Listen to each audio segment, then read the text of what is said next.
नमस्कार, आप देख रहे हैं टीवी9 भारतवर्ष। मैं हूं आपके साथ प्रीति रघुनंदन। देश के सबसे लोकप्रिय टीवी शो में आपका स्वागत है। धरती पर जब जीवन का आरंभ हुआ था, पौराणिक ग्रंथों में उस समय को आदिकाल कहा जाता है।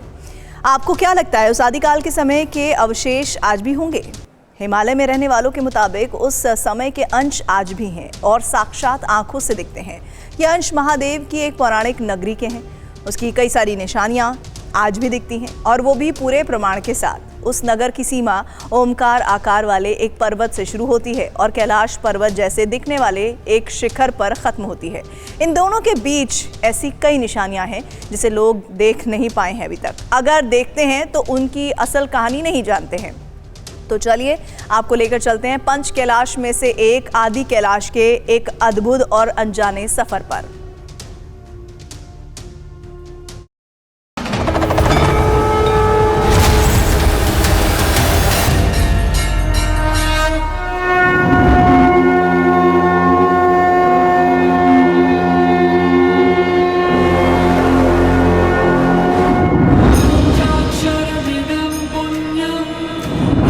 मस्तक चंदा,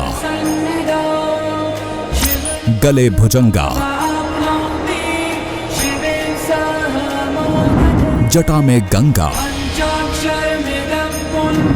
त्रिशूल की टंकार और डमरू की नाद।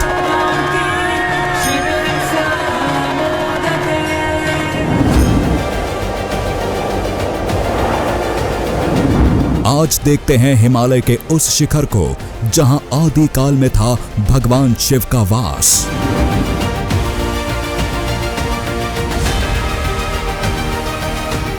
किसी ने कहा दूसरा कैलाश, कोई कहता है छोटा कैलाश।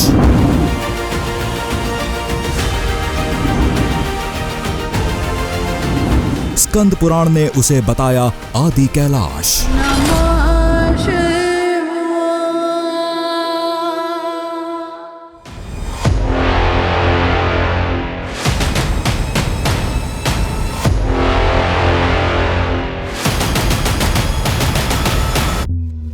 कहते हैं जब सृष्टि रची गई थी, पृथ्वी पर जीवन शुरू ही हुआ था, तब उस आदिकाल में महादेव इन चोटियों के बीच रहते थे।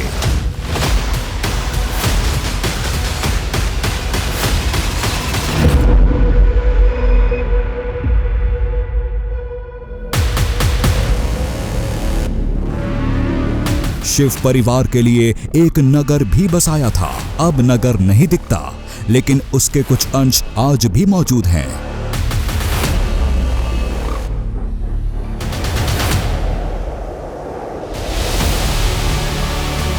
एक चोटी जिस पर दिखती है भगवान गणेश की आकृति,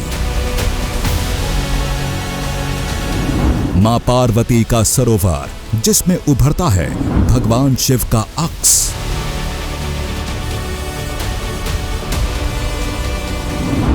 बर्फीला मैदान जहां बिना बीज बिना पानी अपने आप उगता है धान,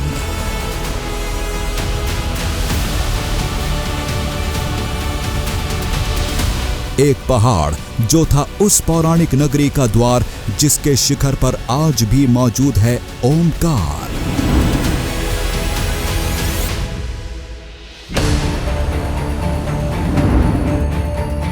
चलते हैं उस पौराणिक नगरी की खोज में, ढूंढ कर लाते हैं उन साक्ष्यों को, मान्यता के मुताबिक जहां महादेव आज भी सूक्ष्म रूप में निवास करते हैं।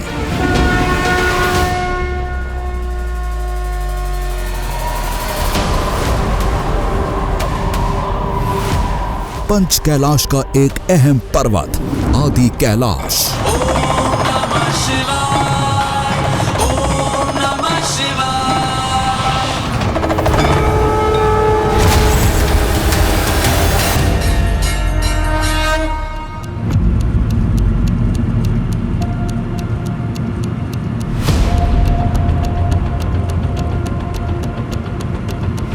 मंजिल दूर थी, रास्ते भी कच्चे थे।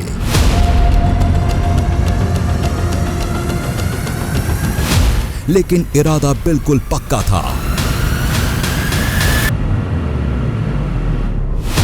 हमें हर हाल में उस चोटी तक पहुंचना था, मान्यता के मुताबिक जहां आज भी महादेव का सूक्ष्म रूप में वास है।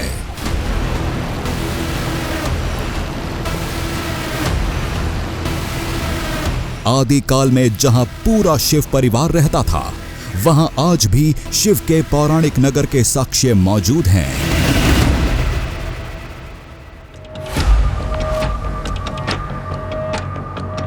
इस सफर में कई पड़ाव आने वाले थे, लेकिन सबसे पहले हमें पहुंचना था उत्तराखंड के पिथौरागढ़ जिले में चीन की अंतर्राष्ट्रीय सीमा से लगा एक छोटा सा गांव गुंजी।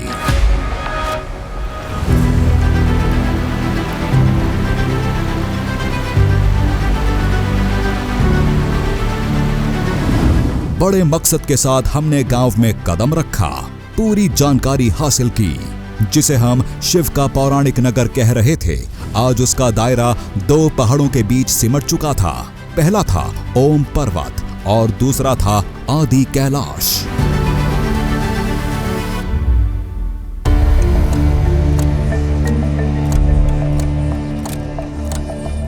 उन्हीं दोनों पर्वतों की खाइयों और ऊंचाइयों के बीच सारे पौराणिक साक्ष्य दबे पड़े थे, जिसकी अंतिम सरहद थी आदि कैलाश की चोटी।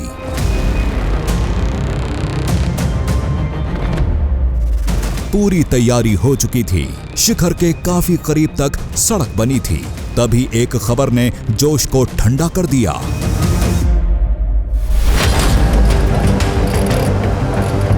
प्राकृतिक आपदा की वजह से आगे का रास्ता खराब था, अब मंजिल तक पैदल ही जाना होगा।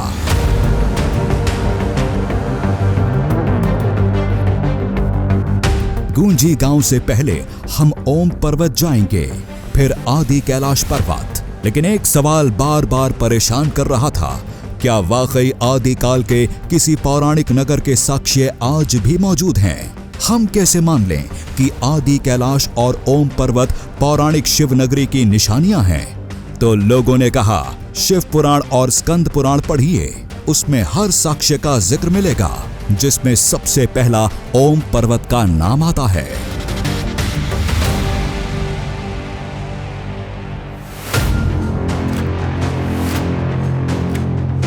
ओम पर्वत एक प्रकृति की देन है। आपको पता है कितने ऊंचाई पे ये ओम पर्वत, कोई इंसान तो जा नहीं सकता वहाँ, साक्षात भगवान ही वहाँ पे विराजमान है। अगर आपको बहुत कम लोगों को ओम पर्वत ओम लिखा हुआ दिखता है, चाहे बर्फ से, कभी हम खुद ही अगर दर्शन करने जाए तो वहाँ पे कभी कोहरा लग जाता है, बहुत किस्मत वालों को मिलता है ओम पर्वत लिखा हुआ। ओम पर्वत के बाद दुर्गम रास्तों से होकर एक कठिन इलाके को पार करना था। उसके बाद आदि कैलाश दिखेगा, जिसकी अहमियत को देखते हुए पुराणों के आदि कैलाश को छोटा कैलाश का नाम दिया गया है।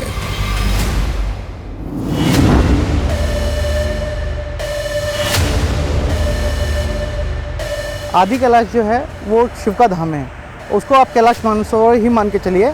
और जितनी तकलीफ आपको मानसरोवर जाने में आती है, उतनी ही तकलीफ आपको आदि कैलाश पहुंचने में आएगी।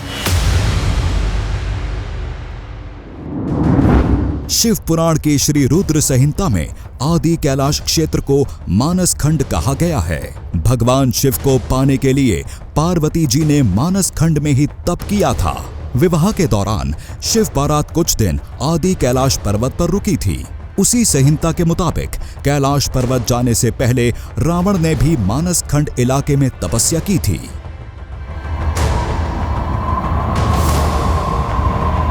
शायद इसी वजह से उस पूरे इलाके को भगवान शिव का पौराणिक नगर कहा जाता है, जिसके साक्ष्य आज भी लोगों को चौंकाते हैं, जिसमें सबसे अहम था ओम पर्वत से गूंजती ओमकार की ध्वनि।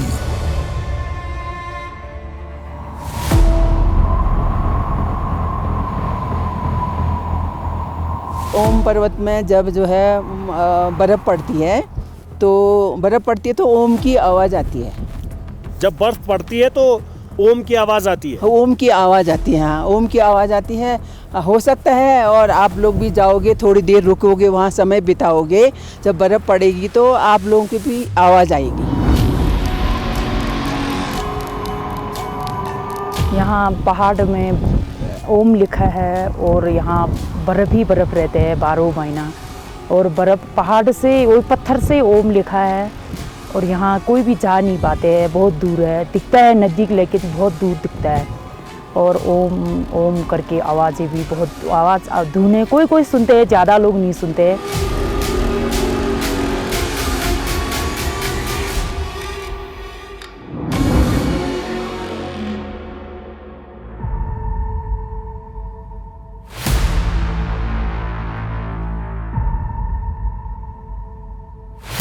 लक्ष्य तय था, हौसला भी बुलंद था, जज्बे में कोई कमी नहीं थी। पूरी तैयारी के साथ हम व्यास घाटी में उतर गए। नक्शा दिमाग में छपा था।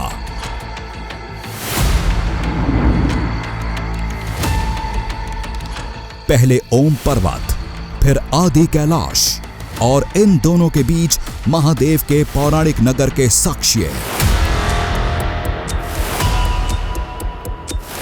केवल लक्ष्य तय करने से फासले तय नहीं होते, सफर की चुनौतियों का सामना करना पड़ता है।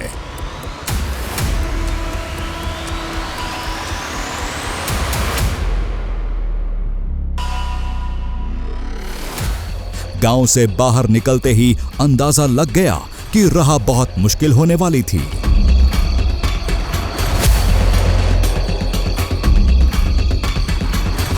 गोंजी गांव से निकलने के बाद ये पहला जंगल मिला और इस जंगल से अब निकलने का कोई रास्ता नहीं दिख रहा है। पता नहीं कौन सा रास्ता है जो ओम पर्वत की तरफ जाएगा।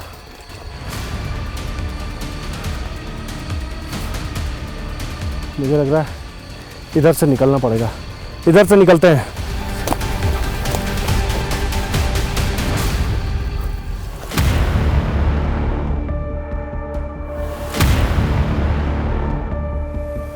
ओम पर्वत का रहस्य इन रास्तों से भी ज्यादा घुमावदार था। वो चोटी क्या वाकई ओम आकार की है? क्या वाकई वहां ओमकार की गूंज सुनाई देती है? ये सब सच है या मनगढ़ंत कहानियां गढ़ दी गई हैं?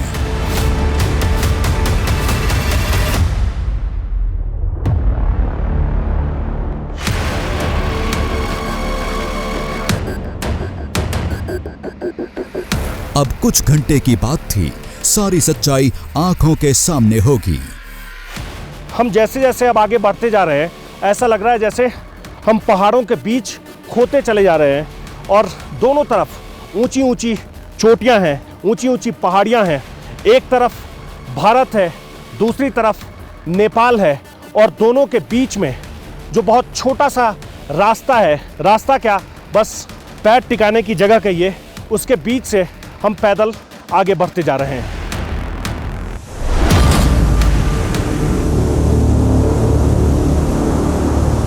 काली नदी की लहरें आगे का रास्ता खुद बता रही थीं। अब ओम पर्वत ज्यादा दूर नहीं था।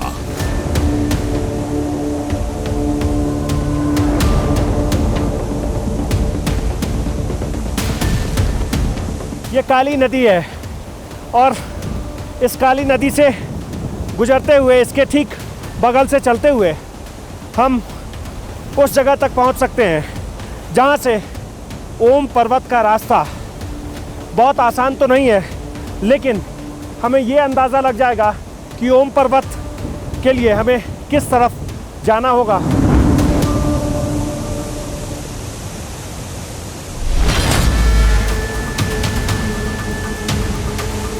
ओम पर्वत को सृष्टि की एक बड़ी रचना बताई जाती है। संसार में सनातन धर्म का सबसे बड़ा साक्ष्य बताया जाता है। और वहां हमें ओमकार की ध्वनि सुनाई दी तो ये कुदरत का करिश्मा ही कहलाएगा।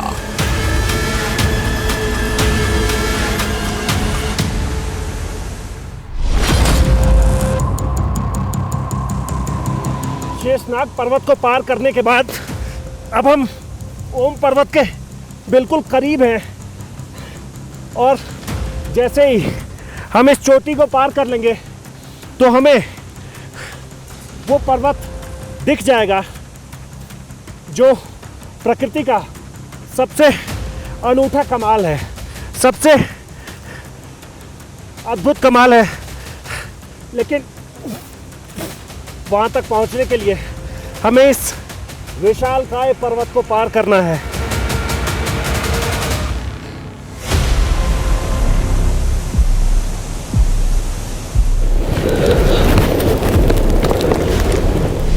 अंतिम मोड़ पर धैर्य ही सबसे बड़ा सहारा था। यहाँ एक चूक का मतलब मौत था, लेकिन हम बिल्कुल नहीं घबराए।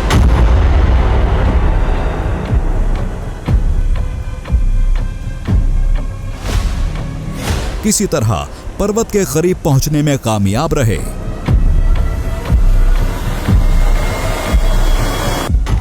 ओम पर्वत हमारे सामने था। शिखर पर ओम आकृति साफ दिख रही थी।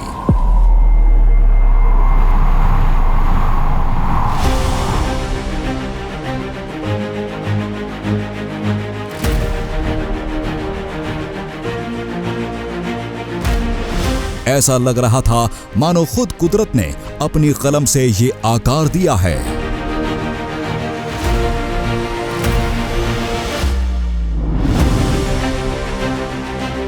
ये देखो, ओम पर्वत दिख गया। हम इसी जगह तक पहुंचना चाह रहे थे और जैसे ही नीचे से चलते चलते इस ऊंचाई तक हम पहुंचे, उसके बाद सामने वो विशाल पर्वत दिख रहा है और दिख रहा है कि कितना बड़ा ओम लिखा हुआ है। आप इसे कुदरत का करिश्मा नहीं कहेंगे, इसे प्रकृति का कमाल नहीं कहेंगे, तो और क्या कहेंगे? बहुत ही अद्भुत है।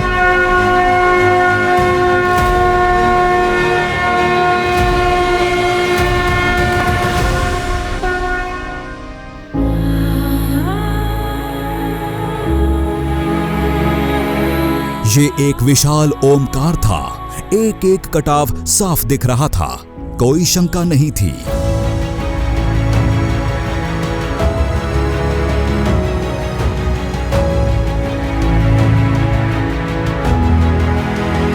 मान्यता के मुताबिक यही पौराणिक शिव नगरी की पहचान थी। उसका द्वार था जिसके उस पार भगवान शिव का संसार बसता था। ये तो बिल्कुल ओम के जैसा लग रहा है। ऐसा लगता है जैसे किसी ऊंची चोटी पर किसी ने अपने हाथ से ओम लिख दिया हो, लेकिन ये प्राकृतिक है। ये कितना हैरान करने वाला है। ये बिल्कुल ओम दिखता है।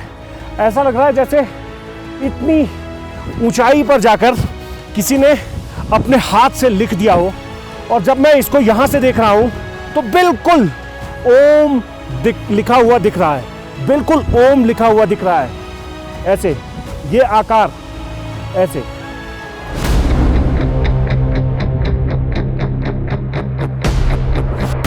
भौगोलिक बदलाव की वजह से उस पौराणिक नगर के कुछ अंश ही बचे हैं, जिनमें से एक ये था। ये यहाँ कब से है? पहली बार कब देखा गया? किसने देखा? इतिहास के पन्नों पर ऐसा कोई रिकॉर्ड नहीं मिलता। बस कुदरत की गोद में ये सैकड़ों सालों से ऐसे ही मौजूद है। लोग इससे ज्यादा नहीं जानते।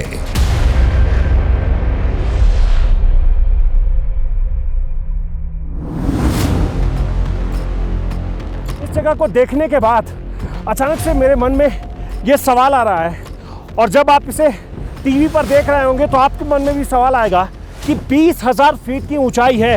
ओम पर्वत जहां वो ओम लिखा हुआ दिख रहा है, वो 20,000 फीट से ज़्यादा की ऊंचाई है। वहाँ कोई कैसे पत्थर से ओम लिख देगा? ऐसे लग रहा है जैसे ये कुदरत का कमाल है, कुदरत ने कोई करिश्मा किया है। और ठीक सामने मैं वो देख रहा हूँ कि ओम लिखा हुआ है, और बिल्कुल वैसे ही लिखा हुआ है जैसे आप जब किसी कॉपी पर या फिर पेन से किसी जगह पर या फिर पेंटिंग बनाने में कहीं ओम का इस्तेमाल करते हैं, ओम लिखते हैं, तो वो बिल्कुल वैसे ही लिखा हुआ है। कोई इसे सृष्टि की रचना से जोड़ता है, कोई शिव भगवान की निशानी से। ज्यादातर लोगों का यही मानना है कि इस ओमकार का सीधा संबंध आदि कैलाश से है। दावे के मुताबिक पर्वत से ओम की आवाज आती है। हमने भी सुनने की कोशिश की। बताया जाता है कि आवाज उस समय गूंजती है जब चोटी पर बर्फ गिरती है। हम सुनने और समझने की कोशिश करते रहे।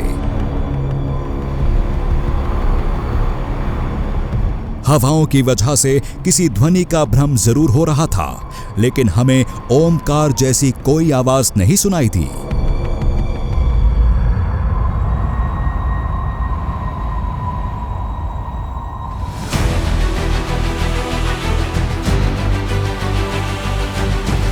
ध्वनि नहीं सुनाई देने से इस शिखर की अहमियत कम नहीं होती, क्योंकि पुराणों में इसे ब्रह्मा का स्थान बताया गया है।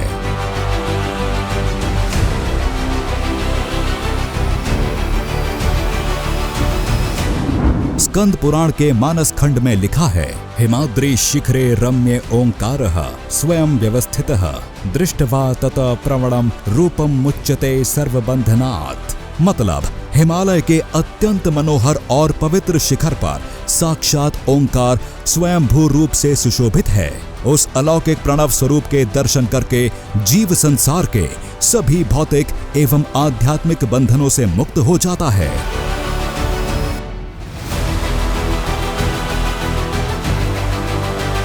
स्कंद पुराण के मानखंड में इस प्राकृतिक ओम आकृति को भगवान शिव का अदृश्य ओंकार रूप बताया गया है, तो इसकी अहमियत का अंदाजा लगाया जा सकता है।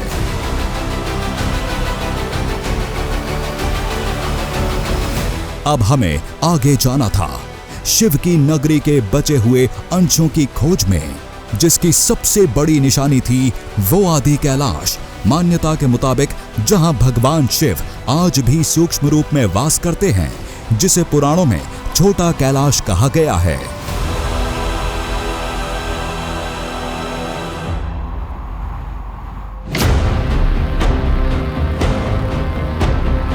जितना कठिन सफर गूंजी गांव से ओम पर्वत का है, उतना ही कठिन सफर है ओम पर्वत से आदि कैलाश का सफर। वही आदि कैलाश जिसे छोटा कैलाश मानसरोवर कहते हैं, वही आदि कैलाश जहां कहते हैं कि अभी भी भगवान शिव अपने पूरे परिवार के साथ रहते हैं। और वहां जाने के लिए अब इस पहाड़ को पार करना है।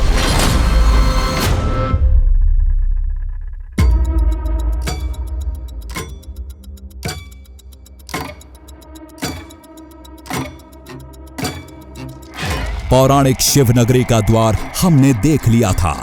अब उससे आगे जाकर बाकी निशानियों को खोजना था। उस अनजान दुनिया का दृश्य गिने चुने पर्वतारोहियों के सिवाय किसी ने नहीं देखा।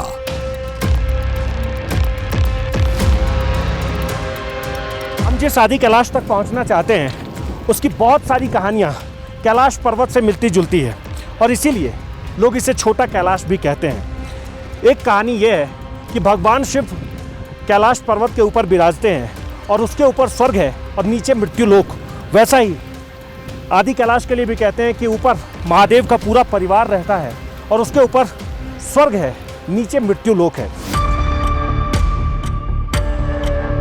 अब बहुत कम ही साक्ष्य वजूद में हैं। दावे के मुताबिक भगवान शिव का अक्स दिखाने वाला एक कुंड है, एक बर्फीला मैदान है जहां हर साल अपने आप धान की फसल तैयार हो जाती है।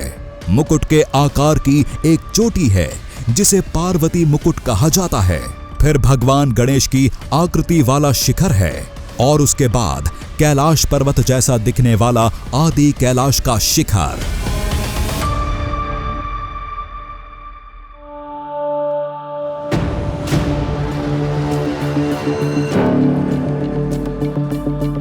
शिव पुराण के साथ एक और कहानी हमारे कदमों के साथ चल रही थी। ये कहानी थी 5000 साल पुराने महाभारत की।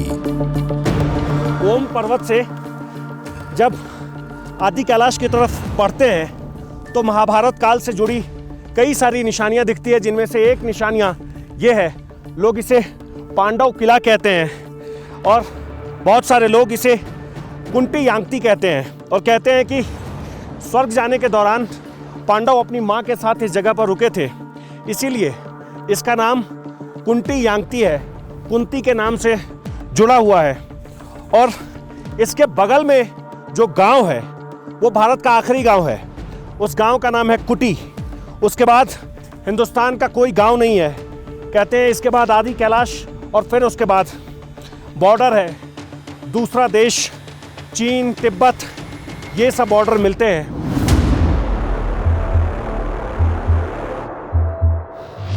कहते हैं पांडवों को इस जगह का पता महर्षि वेदव्यास ने दिया था। पांडव क्यों आए थे, इसको लेकर कई दावे हैं। किसी के मुताबिक वो उसी शिव नगरी को देखने आए थे, तो कुछ लोग इसे अज्ञातवास और स्वर्ग जाने की कहानी से जोड़ते हैं।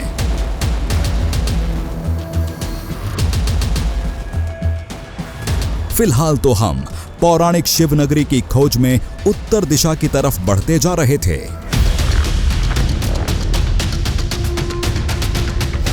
हम 19,000 फीट की ऊंचाई पर थे। सफेद पहाड़ों ने बता दिया मंजिल अब ज्यादा दूर नहीं थी।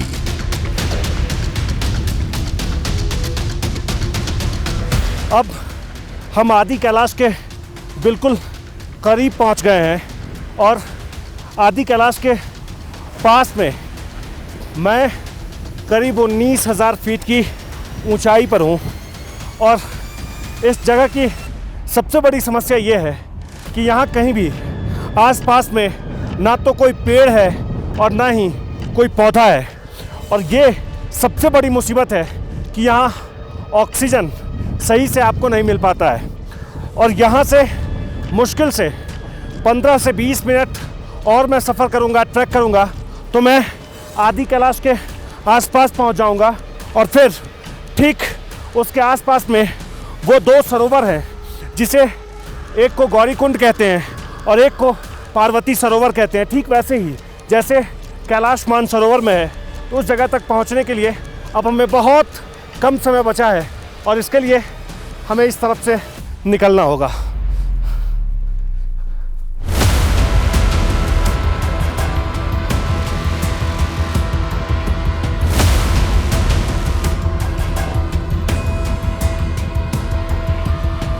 कुछ दूर और चले तो सामने पार्वती कुंड का दृश्य था।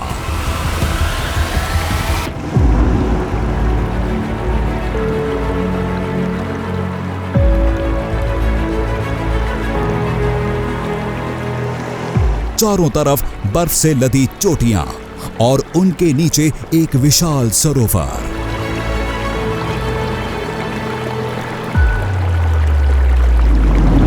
आदि कैलाश को छोटा कैलाश क्यों कहते हैं, ये दृश्य उस सवाल का जवाब था।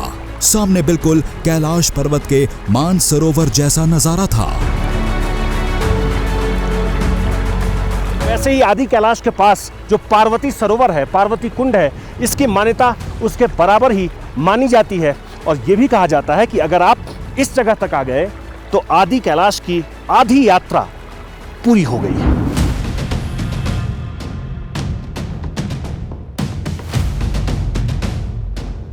मान्यता के मुताबिक जब समस्त शिव परिवार आदि कैलाश पर रहता था, तब मां पार्वती इस कुंड का इस्तेमाल करती थीं। दावे के मुताबिक ये पौराणिक शिव नगरी का मुख्य जल स्रोत हुआ करता था।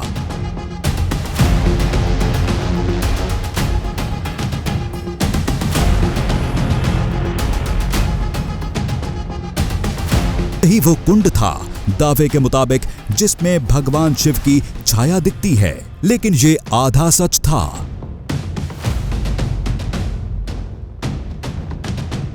पार्वती सरोवर के एक हिस्से में भगवान शिव और माता पार्वती का मंदिर है, ये मंदिर, और एक हिस्से में आदि कैलाश पर्वत है जो कि यहाँ से काफ़ी दूर है। लेकिन जहाँ मंदिर है, मंदिर के ठीक नीचे पार्वती सरोवर में हर दिन आदि कैलाश की छाया दिखती है और कहते हैं यही यहाँ की सबसे बड़ी मान्यता है। इसीलिए लोग इसे पार्वती कुंड, पार्वती सरोवर, माता पार्वती का प्रिय स्थान, पता नहीं कितने नामों से पुकारते हैं, कितने नामों से इसे जानते हैं। लेकिन यहाँ की जो सबसे बड़ी कहानी है वो यही है कि यहाँ बहुत दूर होने के बावजूद आदि कैलाश पर्वत की छाया हर दिन पार्वती कुंड में, पार्वती सरोवर में वो छाया दिखती है।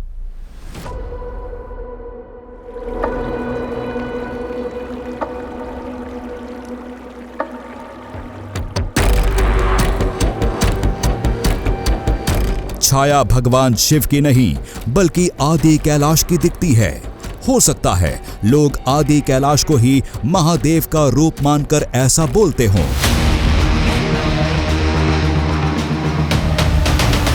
लेकिन यह भी संभव नहीं था, क्योंकि आदि कैलाश यहाँ से 5 किलोमीटर दूर था। इतनी दूरी से शिखर की छाया बनना असंभव था। हालांकि हकीकत का पता हम लगा लेंगे।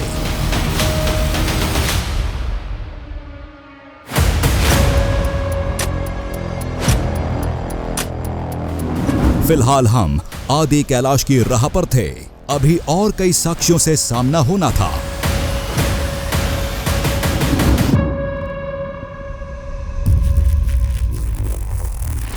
आगे हमें एक पहाड़ दिखा जिसके शिखर पर नुकीले और लंबे पत्थरों की एक पूरी श्रृंखला थी। इसका नाम पार्वती मुकुट था। दूर से यह पहाड़ के राज मुकुट जैसा दिखता है। आदि कैलाश के करीब पहुंचने से पहले एक पर्वत दिखता है जिसे लोग पार्वती मुकुट कहते हैं।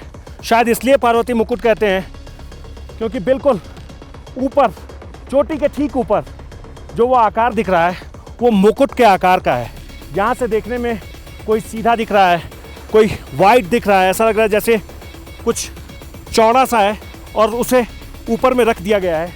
दरअसल यहाँ के आसपास के लोग, और इसकी मान्यता भी यही है कि वो मुकुट है और माता पार्वती ने अपने मुकुट को उतारकर उस स्थान पर रखा था, इसीलिए उस जगह को पार्वती मुकुट के नाम से जानते हैं। वैसे तो ये पहाड़ों की भौगोलिक संरचना का मामला था, लेकिन एक संयोग कुछ अजीब था। आसपास के किसी शिखर पर मुकुट के ऐसे आकार की शिला नहीं थी।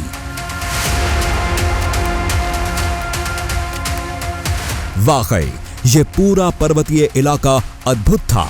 निशानियां भी अजीब थीं।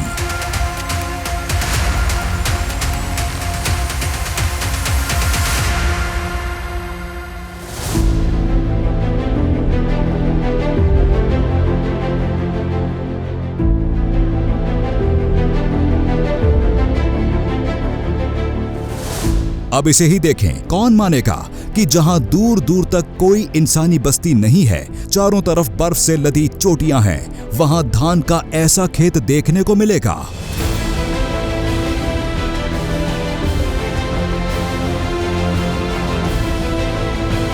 कहते हैं जब पांडव यहां आए थे तब उन्होंने धान की खेती की थी।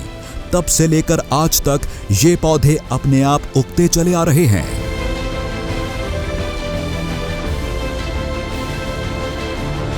पार्वती सरोवर और गौरी कुंड के बीच में एक स्थान है जिसे भीम की खेती कहते हैं।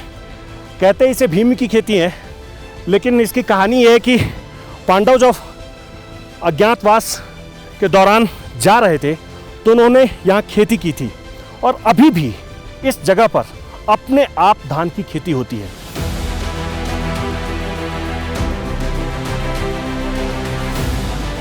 ऐसा लगता है मानो किसी ने हाथों से धान की रोपाई की है, जो इस इलाके में नामुमकिन था। पानी तो ग्लेशियर से आता होगा, लेकिन धान के पौधे अपने आप कैसे उग जाते हैं, ये आज तक कोई नहीं समझ पाया। यहाँ से करीब 10,000 फीट नीचे आसपास के जो किसान हैं, जब वो धान उगाते हैं और जैसे जैसे उस धान की बाली में वृद्धि होती है, वैसे ही यहाँ अपने आप ये धान की बाली बढ़ती जाती है और बाद में जैसे नीचे धान की पूरी खेती पककर तैयार हो जाती है, धान बिल्कुल खेत में तैयार हो जाता है, वैसे ही यहाँ भी हो जाता है। और ये आज से नहीं, ऐसा सैकड़ों साल से होता आया है। हम आदि कैलाश के आखिरी मोड़ पर थे। अब तक वो सारे साक्ष्य दिख चुके थे जिन्हें महादेव के पौराणिक नगर के बचे हुए अंश बताए जाते हैं। पहले ओम पर्वत, फिर पार्वती सरोवर, पार्वती मुकुट और धान की खेती। क्या हम वाकई आदि काल के किसी नगर में थे जिसका अंतिम पड़ाव आदि कैलाश था?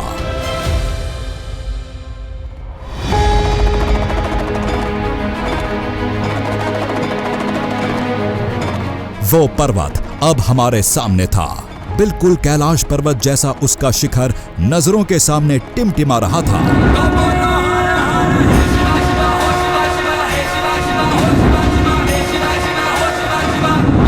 मान्यता के मुताबिक जहां भगवान शिव सूक्ष्म रूप में आज भी वास करते हैं, सामने वही चोटी थी, आदि कैलाश।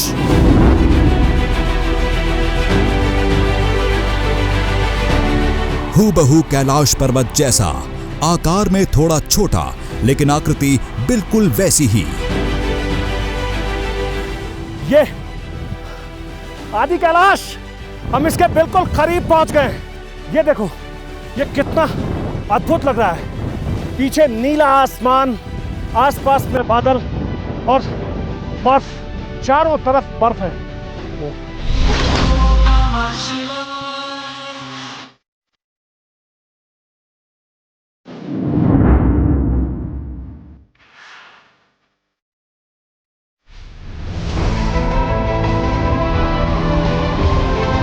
कहते हैं पौराणिक शिवनगरी की ये अंतिम सीमा थी। इसी शिखर पर महादेव का वास था। आदिकाल में यहाँ इंसान कदम भी नहीं रख पाते थे। थोड़ी मुश्किल से ही सही, आज आंखों से देखना संभव है।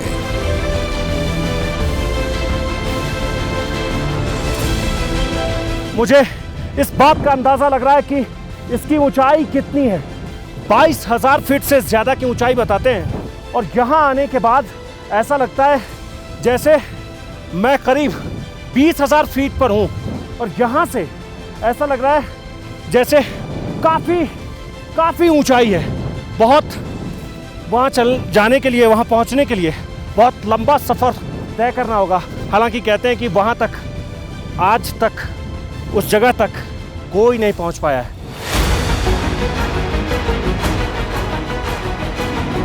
केवल देखने में ही नहीं, गुणों में भी आदि कैलाश और कैलाश पर्वत करीब एक समान हैं। जैसे कैलाश पर्वत को आज तक कोई नहीं लांघ पाया, वहीं आदि कैलाश पर भी आज तक कोई पर्वतारोही परचम नहीं लहरा पाया है।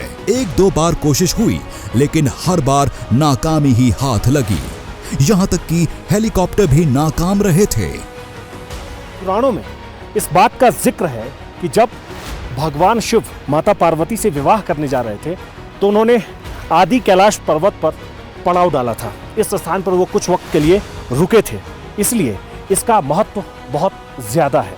और कहते हैं कि अभी भी भगवान शिव, माता पार्वती और उनके दोनों पुत्र भगवान गणेश और कार्तिकेय इसी पर्वत के ऊपर रहते हैं।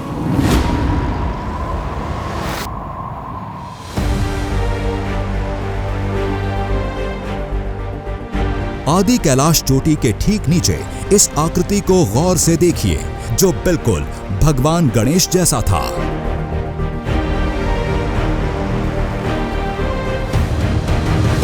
इस आकृति को आदि कैलाश पर शिव परिवार की मौजूदगी की निशानी मानी जाती है।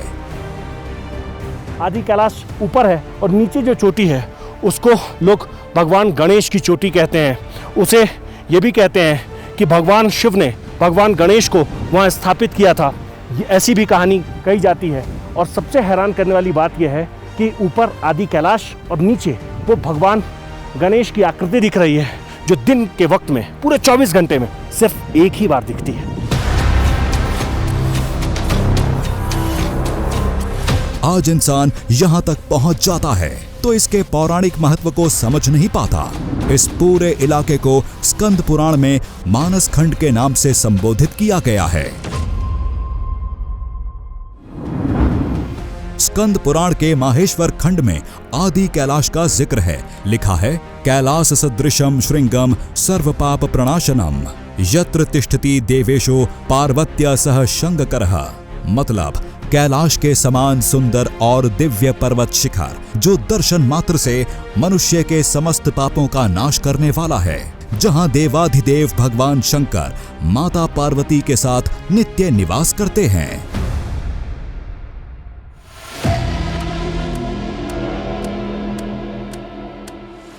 आज से 1200 साल पहले स्कंद पुराण लिखना शुरू हुआ था। इससे इतना तो अंदाजा लगता है कि ये इलाका उससे भी पुराना होगा।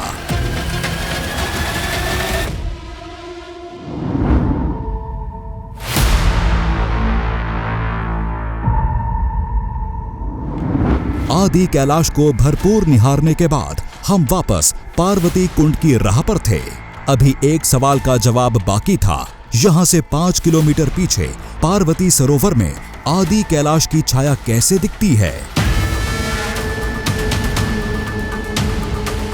पार्वती सरोवर में आदि कैलाश पर्वत की छाया दिखती है।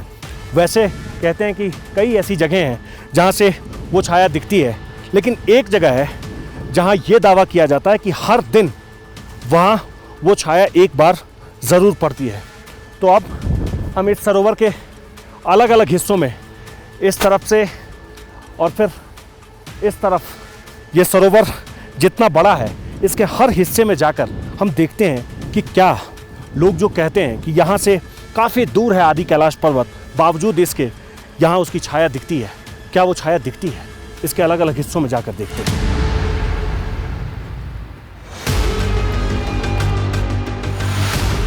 5 किलोमीटर की दूरी, सूरज की दिशा भी साथ नहीं दे रही थी, भौगोलिक हालात भी पक्ष में नहीं थे। फिर आदि कैलाश की छाया सरोवर में कैसे उभरती है?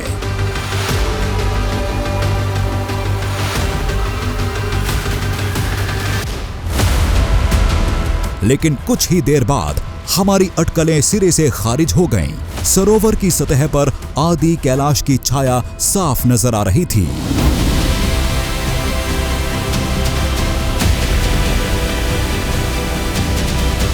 यहाँ से वो छाया दिख रही है। यहाँ से वो छाया पूरी तरह से दिख रही है। जितना ऊंचा ये पर्वत है वैसी ही छाया नीचे दिख रही है। हालांकि हवा थोड़ी तेज है और यहाँ हवाएं चलती रहती है, हवाओं के रुकने का कोई ठिकाना नहीं है, इसलिए बहुत साफ तो नहीं दिख रहा। लेकिन जब मैं यहाँ से इस जगह से बैठकर देख रहा हूँ तो ऐसा लग रहा है कि पर्वत जितना ऊंचा बिल्कुल आसमान की तरफ दिख रहा है, वैसे ही छाया इस सरोवर में बन रही है बिल्कुल नीचे तक।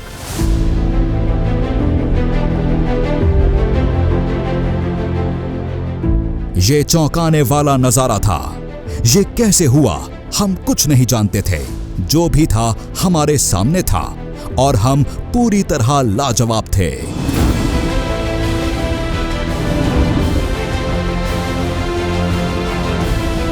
हो सकता है सरोवर और पहाड़ की कोई खास भौगोलिक बनावट इसकी वजह होगी।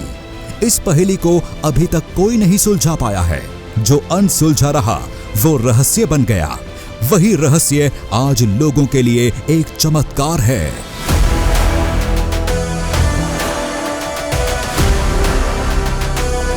हो सकता है आगे इस पहेली को कभी सुलझा लिया जाए, लेकिन इसका आदि कैलाश से जुड़ी आस्था पर कोई असर नहीं पड़ने वाला। भले ही लोग इसे भगवान शिव का छोटा कैलाश कहते हों, लेकिन इसकी महत्ता कैलाश पर्वत से कम नहीं है, क्योंकि ये स्वयं कैलाश पर्वत जैसा ही दिखता है।